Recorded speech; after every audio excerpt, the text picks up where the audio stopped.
क्योंकि ऋषि की पुत्री हुई तो उसमें संस्कार कैसे आए?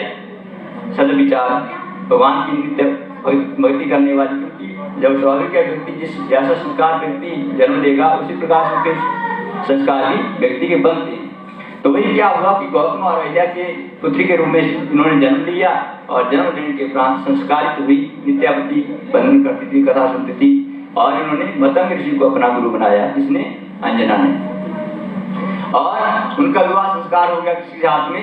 केसरी के सुना आपने कि केसरी नंदन, शंकर सुमन केसरी नंदन तेज प्रताप महा जगवंदन। तो किसके नंदन हुए? केसरी के साथ विवाह हुआ किसका? अंजना का। विवाह संस्कार हो गया। विवाह संस्कार होने के बाद समय बीता गया, लेकिन उनको कोई संतान नहीं हुई।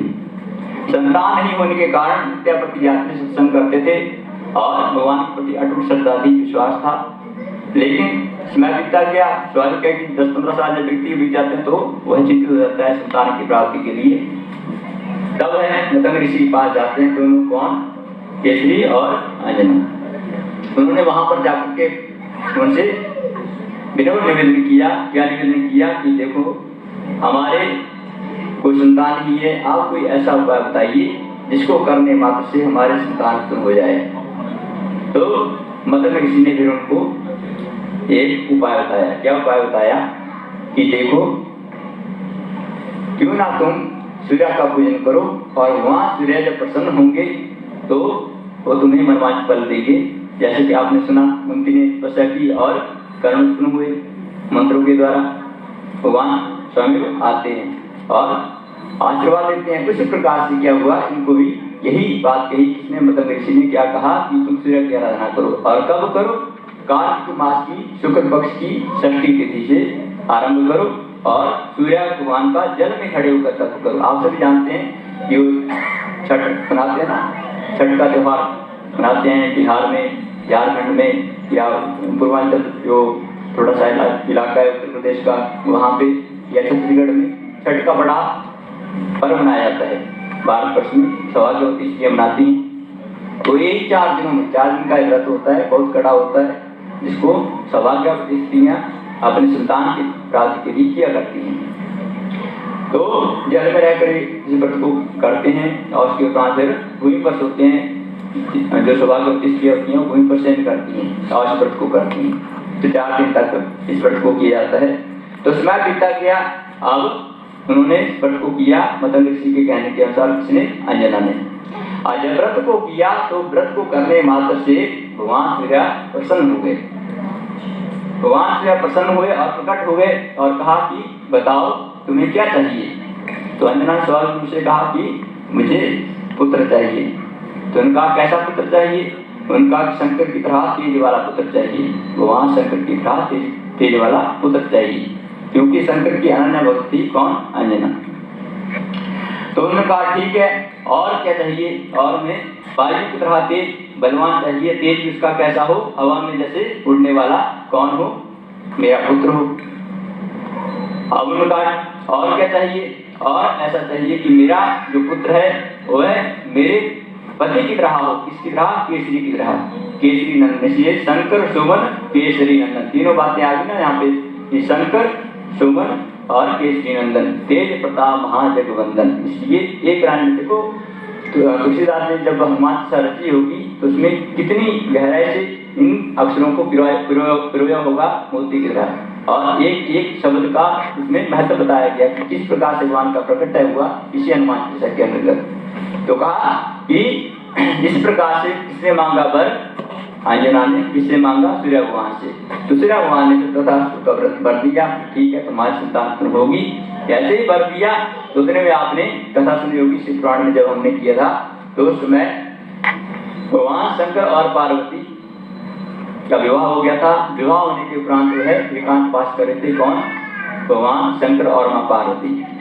तो तारकासुर नाम के एक असुर था, आप भी जानते हैं, कथा विस्तार से न जाता हुआ। तो वो असुर जो है देवलोकों पर त्राहिमाम कर रखी देवताओं की, इंद्राज देवता, भागवती। तो सभी देवता मिलकर के वहां शंकर के पास गए, दरवाजे पर खड़े हो गए और उनको पुकारने लगे। किसको? वहां शंकर को। तो वहां शंकर जो है वो आते हैं बाहर